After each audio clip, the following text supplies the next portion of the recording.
Avery County, North Carolina. For 200 years, its people have fashioned a life for themselves out of the grudging hills. Theirs were the hands that had cleared the wilderness. Today, they squeeze out a living gathering wild leaves, decorative touches for a city florist, which bring them $6 cash for 2 days' work. They call any man an optimist who hopes to earn more than $1,000 a year, and they are very few. They are a proud breed, resourceful, tough, independent. They have always been a patriotic people, sending sons to every war since the Revolution, but returning always to the hard life of the hills.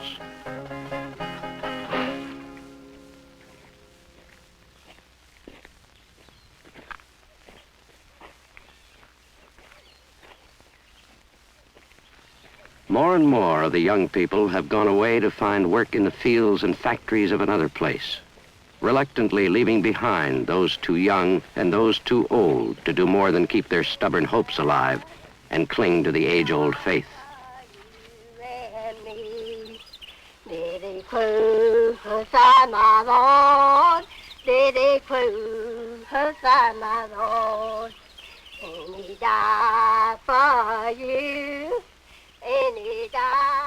They are just a few of the many who've been left in the backwaters of American life, survivors of a simpler age, their families scattered, all the lessons and accomplishments of their yesterdays giving no guide on the path toward tomorrow.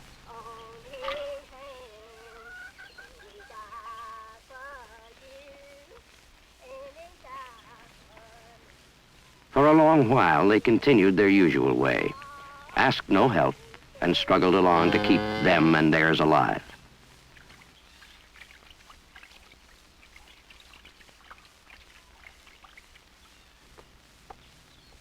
But finally the time came when they decided that they'd carried the water long enough, that their children had been denied too long.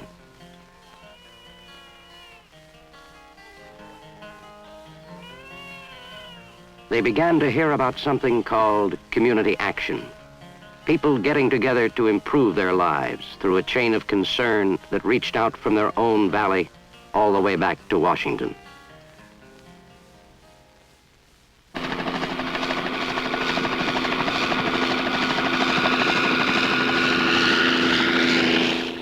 Saturday, May 13th, 1967. To this valley, one of North Carolina's most distinguished citizens has come with a friend from Washington to witness what his hill country neighbors have accomplished. In less than 2 years, through this new idea of community action, they have built a water system, begun a handcraft industry, and changed the pattern of education for themselves and their children.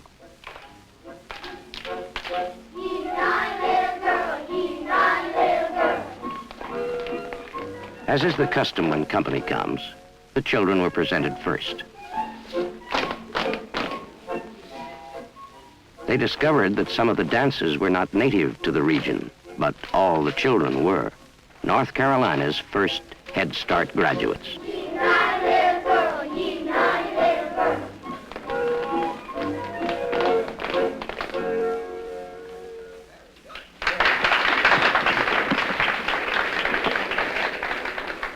Isn't that lovely? Look at that. Isn't it lovely? Oh, my. It looks good. We usually use old scraps inside our cotton. This one has cotton in it, which made this quilt cost $2. And this is made from upholstery material, too. And we have so many that are getting the surplus food now, and we're teaching them how to cook it here and how to plan well and balance Are meals. many on the are on surplus food? Yes. Yes, we do have several. With the program, Community Action Program, help provide transportation. How many, for example, come here for? Start with the just the R sound. All right. Left, right, wrong, road.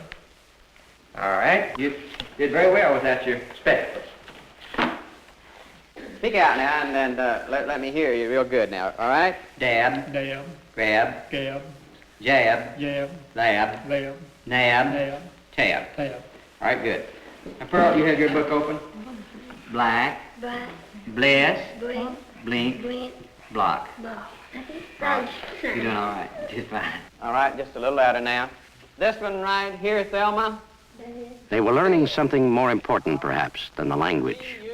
Learning to believe that each one's effort was still important, that they could change their world, that opportunity still existed, and that other people knew and cared about what they had done. I think that it's wonderful that we can work together and plan together and build together and have the help that we're getting today. Because this is your day. You have created this water system by your own ingenuity, with the labor of your own hands, and with your own perseverance. We're very glad to have even a little part in helping you to make this dream come true. Well, thank you. We don't want to pull against each other either. That's right. Which way? This way? This way, right there. It is. All right, the water should be on.